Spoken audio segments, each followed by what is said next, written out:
Nin, hari ini kamu ada acara nggak? Nggak nih, kenapa emang? Tolong bantuin aku ngerjain tugas dong. Boleh?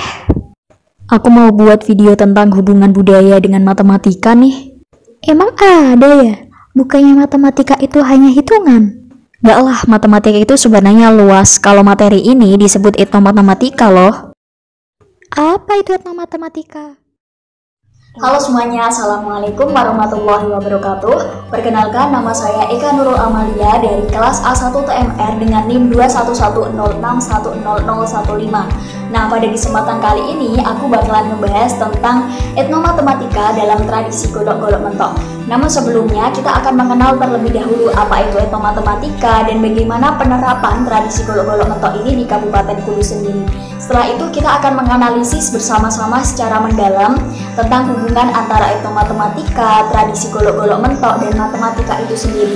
Mungkin selama ini banyak sekali orang yang menganggap bahwasanya budaya atau kehidupan sosial yang terjadi di masyarakat tidak memiliki hubungan terhadap matematika. Padahal di sana ada hubungan yang erat antara budaya dan juga matematika itu sendiri. Nah, pada kesempatan kali ini kita akan belajar mengenai hal itu. Yuk ikuti terus. Istilah etnomatematika pertama kali diciptakan oleh De Ambrosio untuk menggambarkan suatu praktek matematika pada kelompok budaya yang dapat diidentifikasi dan dianggap sebagai studi tentang ide-ide matematika yang ditemukan di setiap kebudayaan. Pendapat lain juga menyatakan, menurut Rahmawati pada tahun 2015 menyatakan bahwasanya etnomatematika merupakan matematika yang dipraktikkan oleh suatu kelompok budaya seperti masyarakat perkotaan dan pedesaan, kelompok buruh, anak-anak dari kelompok usia tertentu, masyarakat adat, dan lain-lain. Lebih lanjut juga dijelaskan bahwa aktivitas matematika sendiri dapat diartikan sebagai aktivitas yang di dalamnya terjadi proses pengabstraksian dari pengalaman nyata dalam kehidupan sehari-hari ke dalam matematika, atau sebaliknya, seperti aktivitas mengelompokkan, berhitung, mengukur, merancang bangunan atau alat, dan sebagainya. Dari penjelasan tersebut dapat diperoleh kesimpulan bahwasanya etnomatematika adalah suatu budaya dalam matematika. Artinya dalam kehidupan sehari-hari dapat diabstraksikan ke dalam matematika ataupun sebaliknya. Jadi matematika itu memiliki hubungan yang sangat erat dengan suatu budaya karena suatu budaya tersebut dapat diabstraksikan ke dalam matematika itu sendiri. Yakni tradisi golok-golok mentok. Tradisi golok-golok mentok ini menurut beberapa sumber merupakan tradisi khas yang ada di Kabupaten Kudus yang berguna untuk menghormati atas kelahiran Nabi Muhammad SAW pada tanggal 12 Rabiul Awal pada tahun Hijriah. Nah, melihat dari filosofi dari kata golok mentok, golok dalam bahasa Jawa diartikan sebagai gaman, sedangkan mentok dapat diartikan sebagai dada. Jadi, filosofi golok-golok mentok adalah harapan besar bagi umat Islam agar mengimani atau memahami ajaran para nabi, supaya iman dan ketakwaan umat Islam setajam golok yang selalu tertanam kuat di dalam hati setiap manusia. Tradisi golok-golok mentok ini terjadi beberapa kegiatan. Yang pertama, kegiatan bacaan, di mana setiap orang itu membawa sebuah wadah semacam terbuat dari anyaman bambu yang diisi dengan makanan atau jajanan pasar. Makanan tersebut biasanya itu berupa nasi ketan yang diberi serondeng dan juga jajanan pasar yang lainnya seperti onde-onde, bugis, dan lain sebagainya. Nah, setelah kegiatan tersebut dilaksanakan, mulai dari habis isya sampai subuh itu dilaksanakan sebuah mauludan, di mana di sana membaca sebuah sholawat Nabi, al-bajanji, dan lain sebagainya. Beberapa daerah mungkin berbeda, ada yang mulai dari habis isya sampai subuh atau mungkin habis isya sampai berakhirnya tanggal 12 Rabiul Awal atau yang lainnya. Untuk selanjutnya kita akan membahas mengenai etnomatematika dalam tradisi golok-golok mentok. Seperti ilustrasi yang ada di awal video, bahwasanya banyak sekali orang-orang yang menganggap bahwasanya matematika itu tidak memiliki hubungan sama sekali dengan kehidupan sosial, dengan budaya yang ada. Padahal dalam tradisi golok-golok mentok ini sendiri itu memiliki banyak sekali keterkaitan dengan matematika yang berdasarkan aktivitas-aktivitas matematika di dalamnya. Nah, pada kesempatan kali ini kita akan membahas mengenai hal tersebut secara mendalam. Aktivitas-aktivitas yang ada dalam tradisi golok-golok mentok ini berkaitan dengan aktivitas matematika, yakni yang pertama ada menghitung, yang kedua mengukur, yang ketiga menempatkan, dan yang keempat menjelaskan. Nah, kita akan mengupas secara mendalam tentang aktivitas-aktivitas ini dalam tradisi golok-golok mentok dan memiliki kaitannya dengan matematika itu sendiri. Untuk yang pertama yakni aktivitas menghitung. Yang pertama terlihat pada saat penentuan tanggal. Kita tahu bahwasanya tradisi golok-golok mentok sendiri itu dilaksanakan pada tanggal 12 Rabiul Awal di tahun Hijriah. Nah, untuk menentukan tanggalnya itu sendiri kita membutuhkan ilmu falak atau ilmu astronomi, di mana kita harus menghitung terlebih dahulu rotasi dari bulan. Nah, untuk yang kedua yakni menghitung berapa banyak jajanan yang ditempatkan. Kita tahu bahwasanya tradisi golok-golok mentok ini sendiri memiliki wadah yang khusus, wadah dari anyaman bambu, di mana kita bisa menghitung jajanan yang ditempatkan dalam wadah tersebut. Apakah kurang, sesuai, atau berlebih. Nah, kita bisa menghitungnya. Tentu ini juga bergantung pada besar wadah jajanannya dan juga banyaknya jajanan tersebut. Nah, untuk yang ketiga yakni lama maulid. Dari tradisi golok-golok mentok sendiri itu memiliki dua kegiatan. Kegiatan yang pertama yakni kegiatan bacaan, yang kedua yakni kegiatan mauludan. Nah, mauludan ini biasanya dilaksanakan habis isya sampai subuh. Ada beberapa daerah yang melakukannya itu habis isya sampai berakhirnya tanggal 12 Rabiul Awal.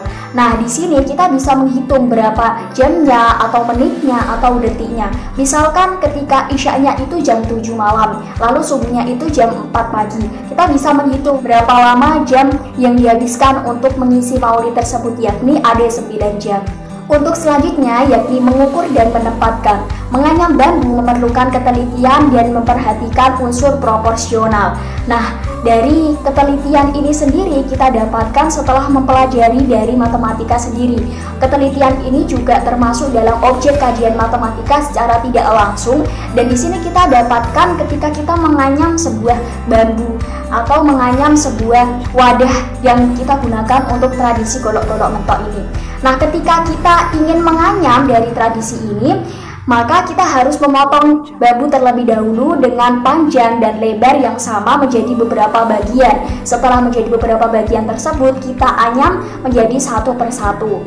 Nah, dari proses yang sama tersebut kita bisa melihat adanya estetika matematika, di mana tiap anyaman itu menghasilkan sebuah seni, menghasilkan sebuah keteraturan yang mana itu ada dalam estetika matematika. Nah, di situ juga ada unsur proporsional yang mana itu juga ada dalam estetika matematika. Lalu selanjutnya yakni proses sosialisasi. Proses sosialisasi sendiri itu melibatkan kelogisan dalam berpikir, di mana ketika setelah habis bacaan itu biasanya seseorang memberikan jajanannya kepada orang lain, begitupun orang lain. Nah, di sini kita bisa melihat sebuah adanya timbal balik antar sesama manusia.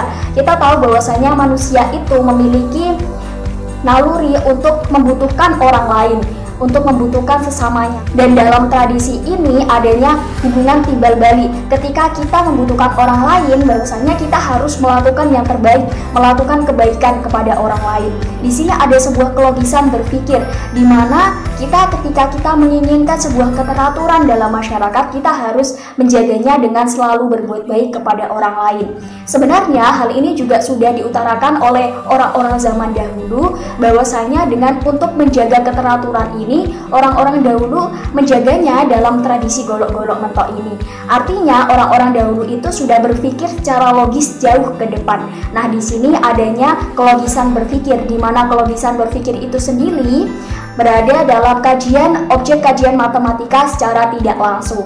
Untuk selanjutnya yakni rebana. Rebana sendiri itu melibatkan beberapa konsep dalam matematika. Misalkan yang pertama itu ada geometri yang akan kita bahas slide setelahnya. Dan untuk yang kedua yakni tentang estetika matematika. Nah, di mana estetika matematika itu ada? Sebenarnya ketika ada rebana, biasanya kita mendengarkan sebuah sholawat Nabi, di mana dengan sholawat itu pasti ada not-not yang harus dipatuhi oleh vokal itu sendiri atau oleh pemain alat-alat yang ada. Nah, di situ ada penghitungan not, di mana Maksudnya harus tepat dan menyelesaikannya juga harus tepat. Di sana ada sebuah seni, ada sebuah perhitungan yang melibatkan estetika matematika. Nah, berikut adalah gambar-gambar dari geometri alat-alat rebana yang bisa kita lihat. Di situ ada lingkaran. Dari lingkaran sendiri kita bisa menghitung jari-jarinya, diameternya, luasnya, dan juga kelilingnya. Lalu untuk rollingnya sendiri itu berbentuk lingkaran dan juga kerucut. Namun tidak memungkiri kemungkinan bahwasanya rolling ini memiliki beberapa bentuk yang lain. Tetapi di sini saya ingin menunjukkan bahwasanya alat rebana ini memiliki unsur geometri, walaupun secara tidak lengkap saya menunjukkannya. Selanjutnya yakni ceramah atau pidato. Ceramah melibatkan kelogisan dalam berpikir. Nah, dimana ketika kita melihat dalam situasi masyarakat, biasanya seorang ustadz atau seorang kiai itu mengajarkan kepada jamaahnya tentang sesuatu hal yang berkaitan dengan kehidupan masa kini atau konteks masa kini, supaya itu lebih mudah diterima dan lebih mudah untuk dicerna oleh jamaahnya.